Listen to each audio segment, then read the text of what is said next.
In mid-August of '97, we finished the tour earlier that summer, and there was a message to call the office. It was urgent. One of the girls from our office told me what had happened. Neil's daughter was in a terrible car accident and lost her life. I mean, it was just such a horrible shock.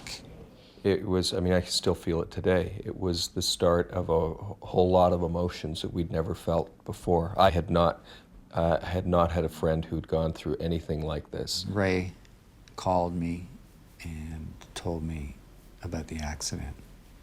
And I was just in shock, as everyone was. You're just so unprepared for how devastating it is. And you just don't know what to do or how to help or any of that. He could be such a private guy.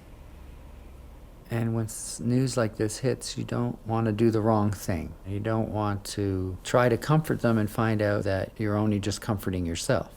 Everything to do with the band ended at that moment. It just didn't seem important. It was not something you even thought about thinking about. They didn't really know what to do with themselves, so they left Toronto. They got away from all those reminders. And then Jackie got sick.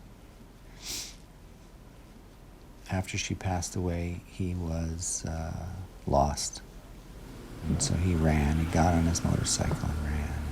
When his wife died, he had to do what he needed to do to just find some kind of peace. He embarked on a long, very, very painful journey, just going and going and going and going.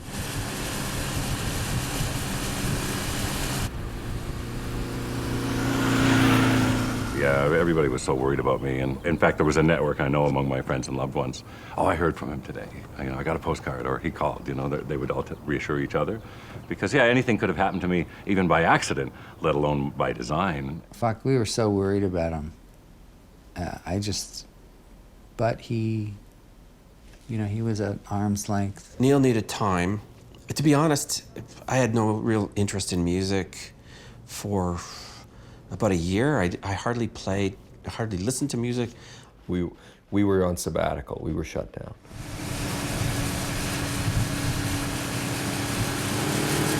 Basically, we're talking about a journey that stretched 55,000 miles, starting from Quebec and going up to the Arctic and around Alaska and out Mexico, across all of Mexico, from Baja across the whole Mexican mainland down to Belize. I go to the small towns and the back roads, generally stopping for the night in motels along the way. And I don't think in that whole 55,000 miles, I don't know if I was ever recognized once in a little town in a gas station or a motel or a diner.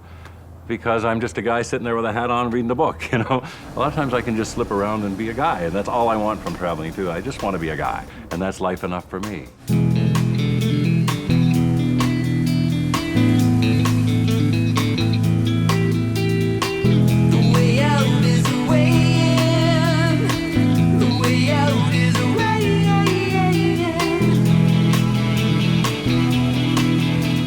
Travel has always been known as a soothing balm, and even motion from the time we're little babies, we want to be rocked, and if a baby's crying, you can take it for a drive in the car and it calms down. That's the way I described it to myself at that time, that I was so stirred up into my little baby soul would only be soothed by motion. I traveled out of the darkest place a human being can come from, and it was landscapes, highways, and wildlife that revitalized me. The timeless landscapes gives your tiny existence a new perspective when you're among things that are millions of years old. I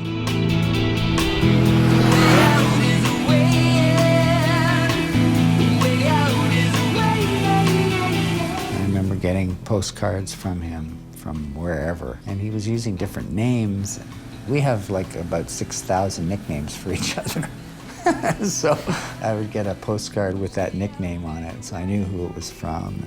They were lifelines, those little contacts. And he knew we were there somewhere, and he knew that we would be there if he wanted us to be there.